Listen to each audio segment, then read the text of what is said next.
El sindicato del mal cine.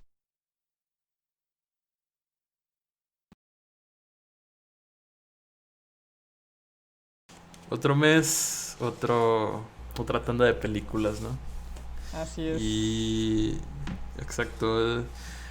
¿Qué películas tenemos que nos esperan en el sindicato para nuestros miembros del sindicato del mal cine, querido Moy? Querido Braulio, antes que nada, ¿cómo estás el día de hoy? Querido Moy, tengo que confesarte que me encuentro algo perturbado. Quizá no como en aquella ocasión con Toy Story, pero acompañado de esta perturbación o de esta turbación, también estoy confundido. Sí, es que ahora sí nos metimos a un terreno que dominamos muy poco, me parece. Tanto la animación como un cine más surreal, se podría decir, ¿no? Más como de ensueños incluso, como una pesadilla de un niño, ¿no? Es Sí, como... Si podría catalogar esta película antes de decir el título, ¿no? Sí la podría... Le podría describir como una fábula. Esto donde hay animalitos y hay al final un mensaje, pero para adultos o más bien algo más oscuro. algo más... Es que, por ejemplo, ya habíamos tocado de animación a Bakshi, ¿no? Que Así es. toca pues, una animación de adultos, pero más enfocada a hacer crítica, ¿no? Más que a hacerte pensar. O sea, te hace reflexionar, pero no te... ¿Cómo se podría decir? Tal vez no te plantea esta clase de mundos. Y es interesante porque esta película tiene cierta similitud con El Señor de los Anillos hasta cierto punto, ¿no? Sí, me supo la boca en los primeros minutos. O bueno, obviando la introducción, este intro muy extraña. Eh, es una especie de encrucijada, ¿no? Que este tipo de personajes se, bueno, se ponen para buscar cierto objeto. Pero bueno, basta de introducción o de similitudes o de descripciones.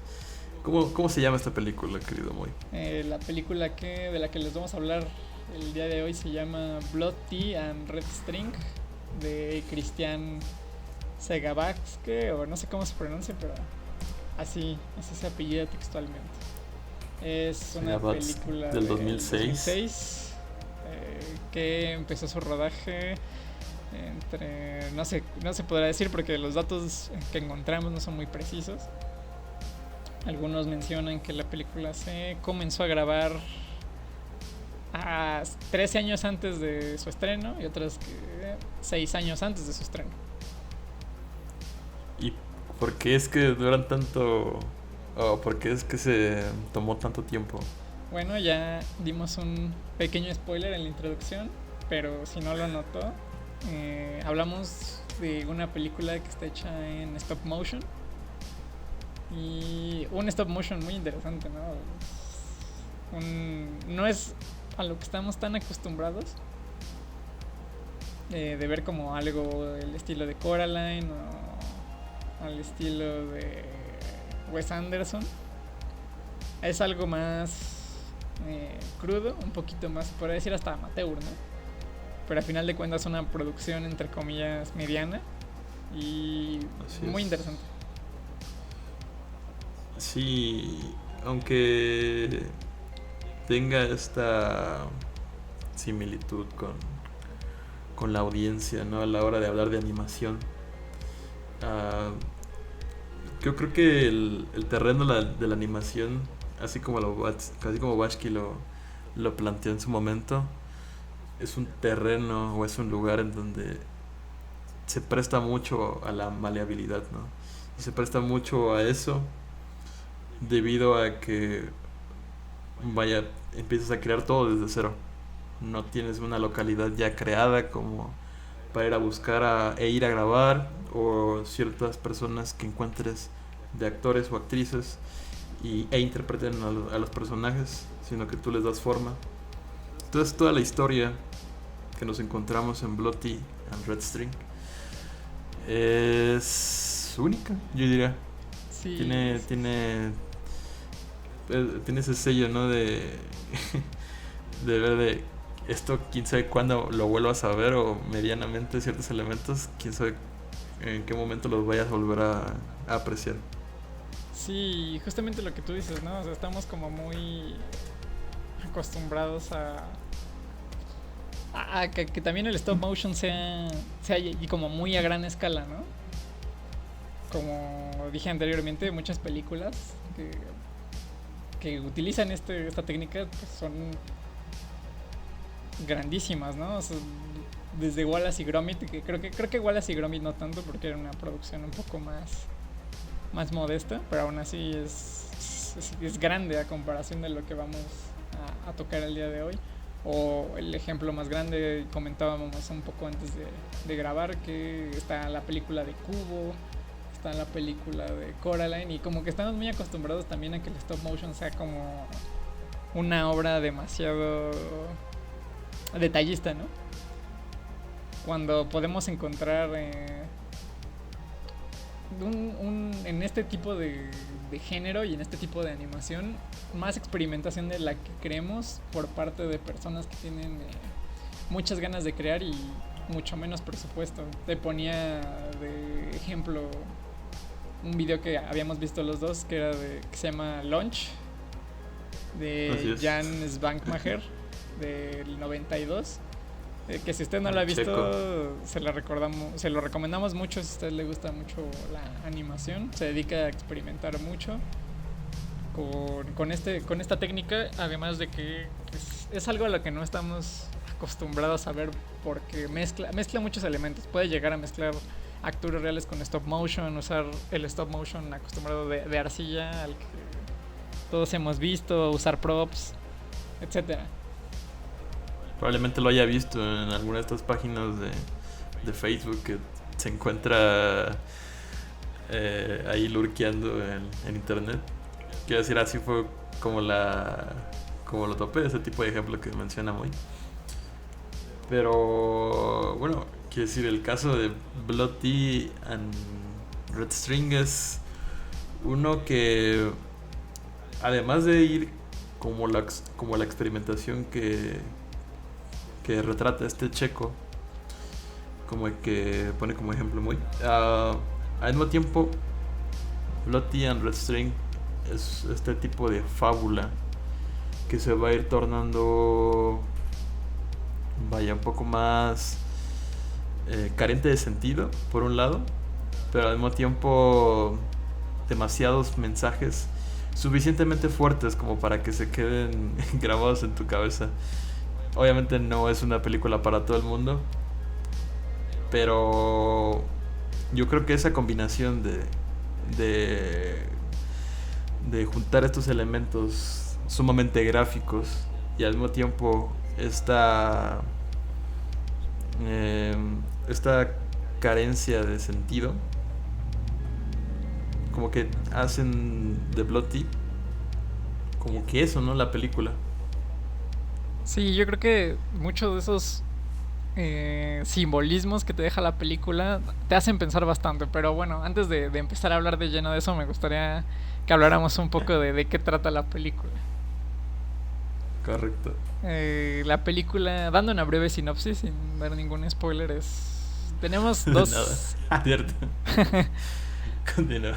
Tenemos dos equipos, ¿no? Se puede decir que podríamos considerar como los buenos y los malos, ¿no? Por una parte tenemos unos seres muy extraños que son una mezcla entre murciélagos con aves, que son artesanos. Y por otro lado tenemos a unos ratones, ¿no? Que visten muy bien y tienen semejante transporte.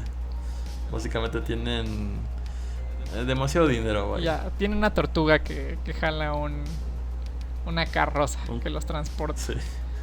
Entonces, digamos que a grandes rasgos la trama va de que estos ratones le piden de encargo llamémosle alimañas, ¿no? Que es la definición correcta que viene en todas las páginas.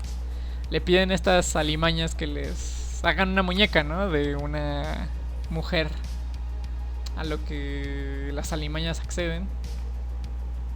Pero se encariñan tanto con su creación que deciden quedársela, ¿no? Entonces la historia se desarrolla cuando, al distraerse estas alimañas de cuidar a su obra maestra, la rata se la roba, ¿no? Y comienza una travesía por recuperar a la muñeca.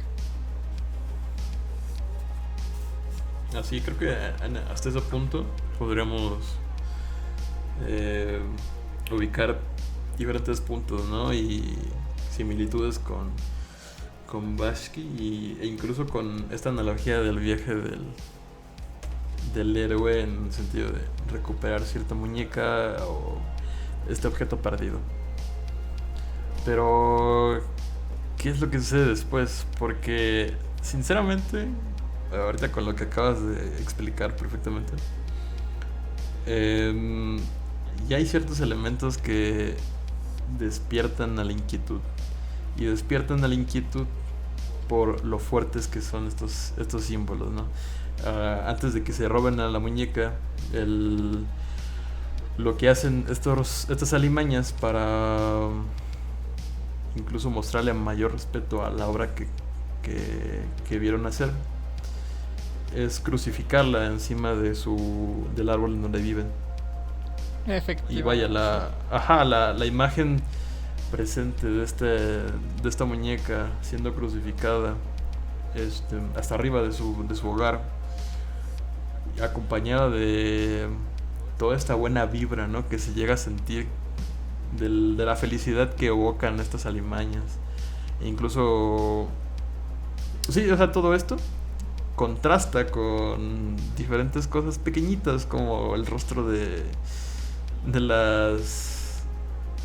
los girasoles que florecen en esa parte. Son demasiado realistas, perturban un poco, vaya. Sí, son como estos recuerditos que se traen de un pueblito mágico. Tus tíos, ¿no? Tus abuelitos tienen esa cara justamente.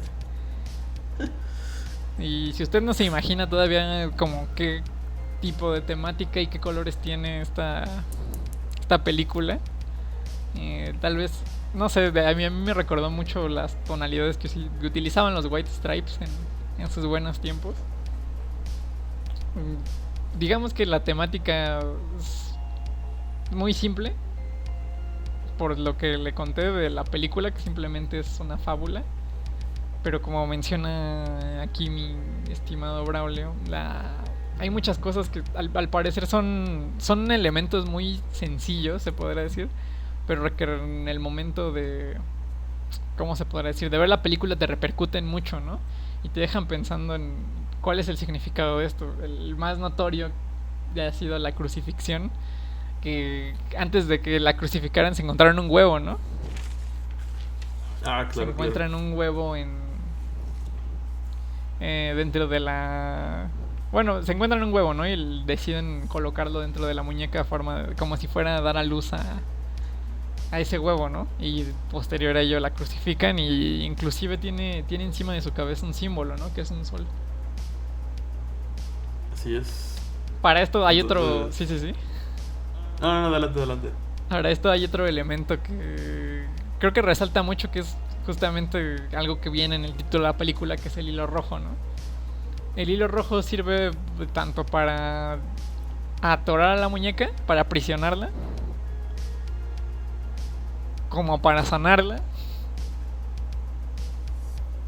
como también un elemento mágico, ¿no? En algunos momentos, por parte de cierto personaje que nos encontraremos después.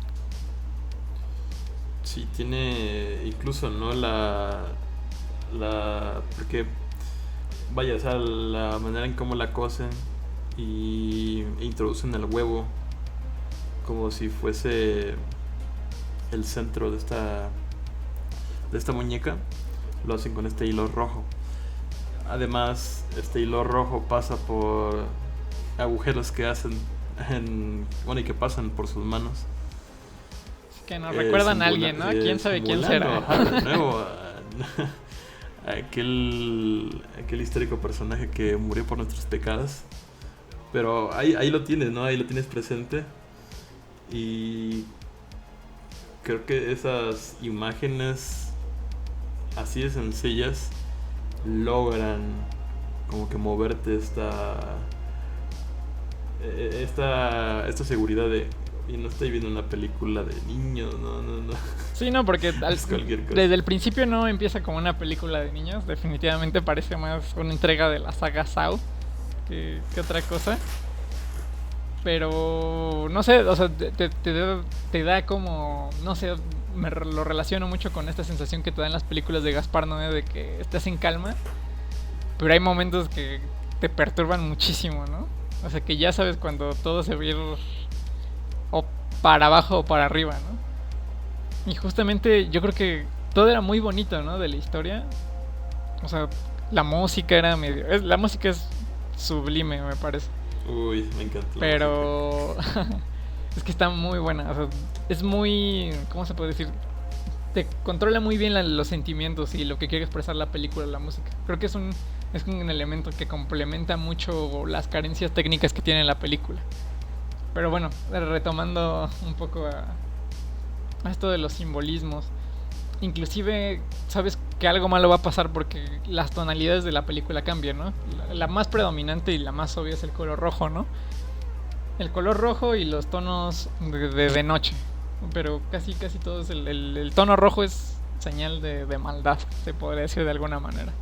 Desde las ratas hasta esta parte de la crucifixión, que se escucha muy brutal, pero cuando la vea nos va a entender qué carajo con esta parte. Es como si agarraran uno de estas novelas que suelen representar la literatura de cierto lenguaje, pero las adaptan para los niños, ¿no? Entonces todo el lenguaje o el vocabulario o las figuras literarias se traducen en actos tan simples como eso, ¿no? Entonces no se vaya a creer que es una crucifixión tan explícita. Sí, explícita, sino que simplemente es como si colgaran una piñata en un árbol. Sí, no, y con eso nos referimos a esos detalles que son sutiles, pero son al mismo tiempo muy impactantes, ¿no? También Así es. recordando otras cosas que son como muy notorias, son justamente el té de sangre, las caras de los personajes, ciertas, ¿cómo se puede decir? Inclusive alegorías, ¿no? A otros elementos muy, muy extraños y también se puede decir que hasta religiosos, ¿no? De caer de lo peligroso que puede ser caer en la tentación de probar un fruto prohibido, ¿no? Exacto, y eso es lo que, de nuevo, a nuestros viajeros es lo que casi acaba con sus vidas. ¿Qué es lo que se encuentran? Porque parece que de la nada, mientras van en busca de la muñeca, se encuentran con esta especie de edificación que parece no llamar tanto la atención. Híjole, es que no me gustaría tanto hablar de eso porque es una experiencia la película, más que nada, ¿no? ¿Y ese punto en especial? Ese punto en especial es que no es algo que no se pueden perder. Ya la sorpresa de la crucifixión ya se las quitamos, o sea, ya sería muy, muy mala onda seguir revelándole secretos, pero hablemos de este personaje. Como en un principio del capítulo dijimos que hablamos de como de dos bandos, ¿no? Los buenos y los malos, ¿no? Exacto. Pero ¿realmente son los buenos o los malos? ¿O solamente están respondiendo a su visión de ver las cosas, vaya redundancia? Parecería, ¿no? Y como lo comentaste con las semejanzas con el cine de Gaspar Noé, donde todo parece tornarse de un lado o del otro. Aquí también hasta cierto punto, pero no termina de una manera tan caótica o tan resolutiva, por así decirlo. Como les mencionábamos, esta falta de sentido a la hora de contar la película, con sus personajes, con sus elementos, te deja como este sabor de boca que incluso sí, vamos a ver la película de nuevo, ¿no? Para entenderla de mejor forma. Pero al final, como para responder a tu pregunta, ¿no? No te das cuenta de que en realidad ya hayan dos bandos tan conformados, ¿no? O sea, los buenos buenos o los malos malos. Sí, no, yo creo que es que la misma película te da como, ¿cómo se podría decir? Te implanta como un pensamiento de que los buenos son los buenos y los malos son los malos, porque retomando un poco lo que anteriormente decías de las plantas, ¿no? Que tienen caritas diferentes. Las plantitas de las alimañas, que en teoría serían los héroes, tienen caras realistas, pero tienen caras bonitas, o sea, no tienen ninguna... No tienen ningún... Parecen angelitos, parecen querubines. Mientras que en la casa Pero... de Ajá, las exacto, ratas, la diferencia. ahí sus plantas tienen cráneos, ¿no? Así Hasta es. tienen un cuervo Tienen- con cabeza de cráneo. Y... Que se mueve, ¿no? Parece como estos adornos que le soplas y empieza a mover la cabeza. Sí, y hasta en su convivencia, ¿no? O sea, las ratas se pelean y juegan al azar y te hacen pensar que son las malas porque pues, consumen sangre, ¿no? Pero las alimañas tampoco se exentan de eso, ¿no? Y caen en más errores que incluso las ratas, ¿no? Pues es muy interesante, como tú dices, no ver esta película una vez, porque mientras más la vuelves a ver, más encuentras detalles interesantes y más te hace pensar a qué responden los personajes, que no es precisamente algo que sea blanco o negro, ni tampoco gris, yo creo, o sea, solamente responden a lo que quieren y como que a sus instintos más primordiales, ¿no? Llevándolo al extremo de, pues, como ya dijimos, el hilo rojo tiene una presencia de cómo se puede decir, de apropiación, de decir esto es mío, ¿no? Y creo que al final de la película es cuando más se representa. Fíjate que la primera vez que la vi, ¿no? Y obviamente no entendí qué carajo estaba viendo. Tenía esta representación, como tú dices, blanco y negro, con los ratones siendo la parte más notoria. Quiero decir, cuando ves a los ratones, cuando se presentan, muy al principio de la película, no hace falta quedarse mucho tiempo, la vestimenta que ellos tienen, el oro que poseen, los animales que aunque son ratones ellos y estén hablando con las alimañas al momento de estar negociando esta muñeca que les comentábamos, parece como si fuesen el Drácula del cuento clásico, ¿no? El tener mucho dinero, el que empieza... Unos aristócratas, ¿no? Exacto. Entonces, esta sangre que van chupando, ¿no? Al respecto de la sociedad y se quedan con los beneficios o que pueden comprar tantos placeres como se les dé la gana. Así es como... Y yo empecé a tener esta visión al respecto de los ratones o de las ratas. Sí, justamente. Pero... Sí, adelante. Ajá, cuando más adelante ves lo que hacen las alimañas, cuando más adelante te encuentras con esos otros animales, e incluso la tortuga, ¿no? Que vaya, es un animal, pero sigue las órdenes de estos de las ratas. Te das cuenta de que es un ecosistema que va más allá de lo que se cree o de lo que se presenta. Sí, es que justamente hablábamos previamente acerca de nuestra interpretación, ¿no?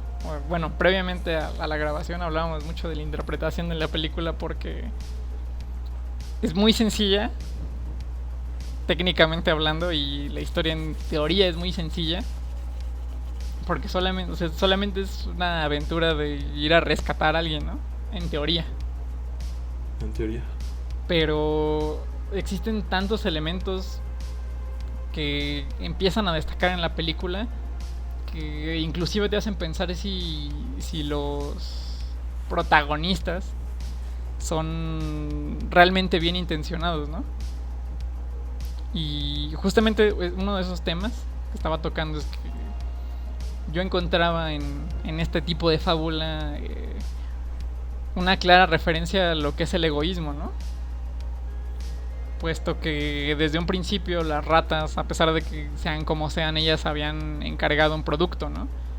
Y las alimañas se endiosaron tanto en su creación que se la apropiaron, pero pues realmente eso les pertenece a las otras ratas, ¿no?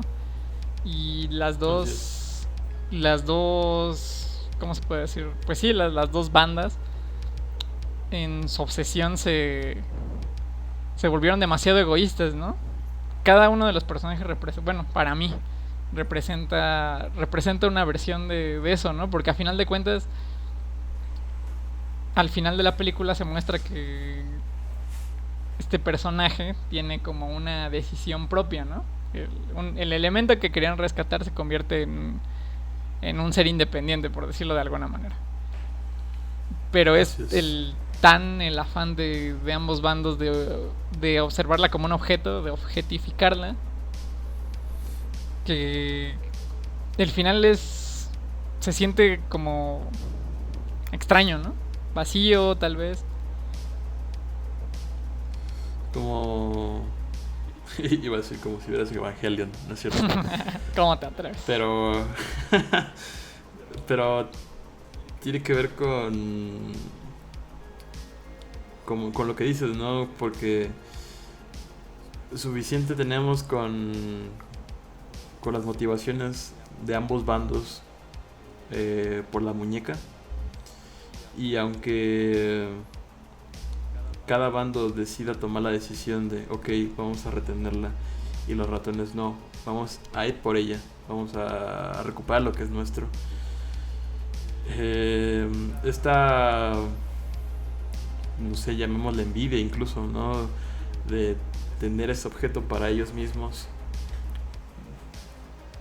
Cruza la frontera cuando una de las ratones crea este sentimiento de envidia, pero nada más para él mismo. Sí, y bueno, sí. ¿Qué quiere decir? En el final todavía se ve más, pero quédense con eso. Sí, yo creo que hay mucho que ver en la película. O sea, una sola vista a la película no creo que sea suficiente. A pesar de que no, en una puedas tener alguna interpretación, yo creo que mientras más la ves te pones a pensar en muchos puntos, ¿no? Y bueno, como siempre decimos, yo creo que ese es el valor del cine, ¿no? Que al final de la película te haga pensar bastante. Además no es tan larga. Se pueden dar el gustito de apartar una hora de su día y disfrutar de esta peculiar obra. Sí, es una hora exacta más o menos, ¿no? Bueno, si cortamos la introducción y el final, es exactamente una hora. Me parece que... No sé si sigue en Amazon. Originalmente fue financiada por Amazon, pero en la actualidad en nuestro país, en México, no se encuentra disponible. Si usted tiene una VPN o es de otro país, debería de estar en Amazon. Si no, pues ya sabe dónde la puede encontrar, en su página de confianza, Subwoman, que pues no nos patrocina ni nada. Patrocínanos. Saludos al feo de nuevo. Ahí está. Puntos finales de la película. Yo creo que... ¿Qué podríamos decir de esta película, querido amigo Braulitos, antes de que yo dé mi comentario? Sinceramente, que se abran a la película, porque aunque le estén busque y busque el significado, el mensaje que quiera dar el director o la mente creativa detrás de ella,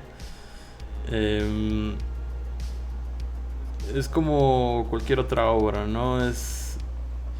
Sería incluso difícil hasta cierto punto, sino hasta el punto de, en realidad, ¿quieres saber de qué se trató? Bueno, pues ve y entrevista al creador. Ve y haz una investigación más detallada.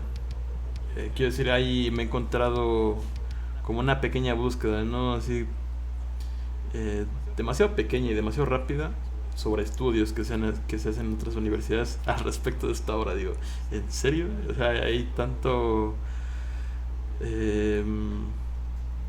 o sea, tanta motivación de querer estudiar el significado detrás de esta película. Y bueno, pues sí la hay. Y supongo que así como lo acaban de vivir, no somos las personas que hayamos hablado acerca de un significado general o un mensaje final, sino simplemente una lista de elementos, una experiencia que te llevas, pero al fin y al cabo es demasiado gratificante, en mi opinión. Quiero decir, no hay como ver este tipo de películas raras, extrañas, en plena...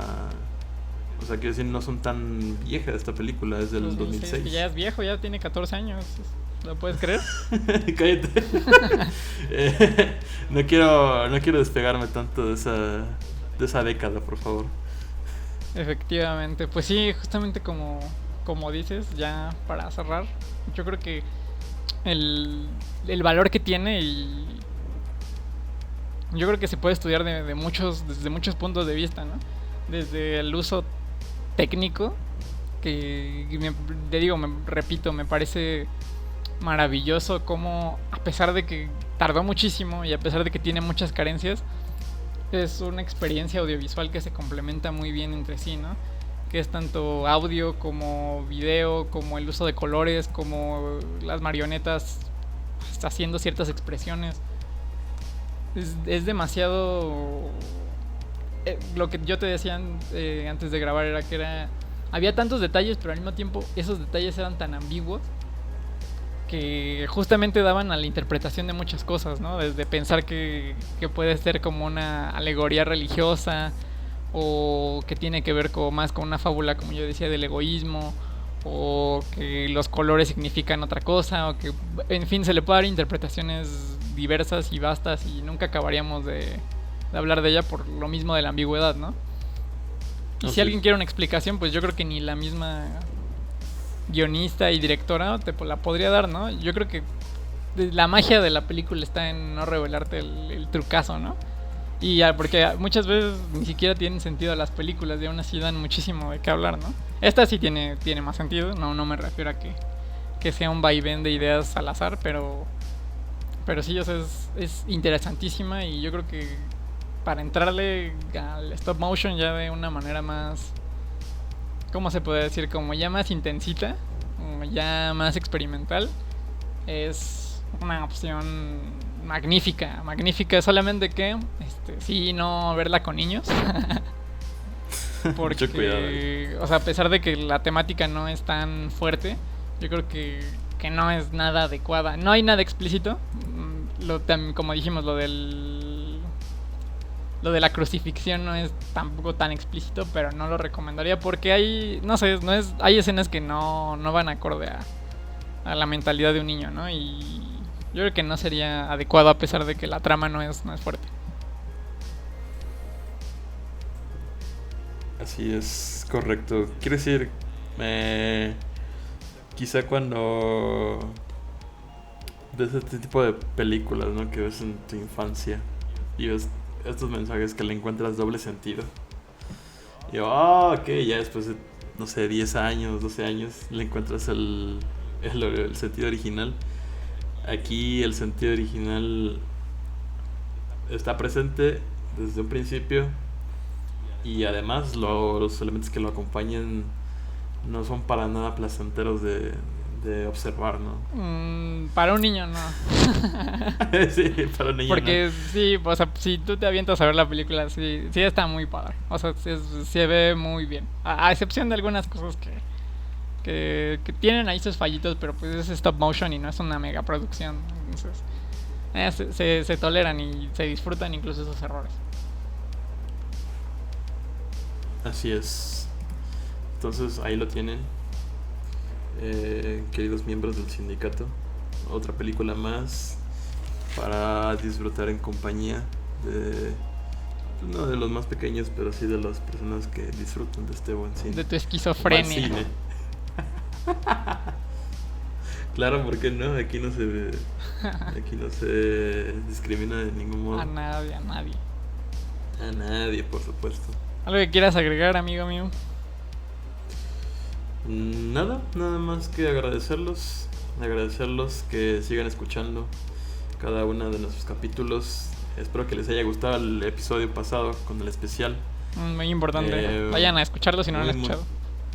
Así es como una parte introductoria bastante general y al mismo tiempo sirve para como explayarse, ¿no? De ciertas ideas sobre qué es lo que tenemos en la mente al respecto de este proyecto. Así es. Si es nuevo aquí, le recomendamos mucho oír ese episodio. Si no es nuevo, pues esperamos que le haya gustado este. Recordando también que nos puede seguir en Instagram como @crimensindicato, en Twitter como @crimensindicato. Estamos en Spotify, en YouTube, en Anchor, en Google Podcast y algunas otras más plataformas. Todavía seguimos pendientes de la autorización de Apple Podcast, pero pronto. Ya pronto. Sin más dilación, los esperamos en el próximo episodio. No se lo pierdan porque es un episodio interesante. Sí, exacto. Si siguen en la época estudiantil, les va a gustar mucho. Encontrarán similitudes que podrán enlazar con su vida. Y si no, pues se van a acordar de cuando se podía ir a la escuela. Cuando la podías cagar y aún así no era lo peor. Cuando te podías ir a llorar a islas. Pero bueno, amigos míos, esto se termina aquí. Esperamos que lo hayan disfrutado ya por última vez. Y pues nada, hasta la próxima. Bye. Adiós.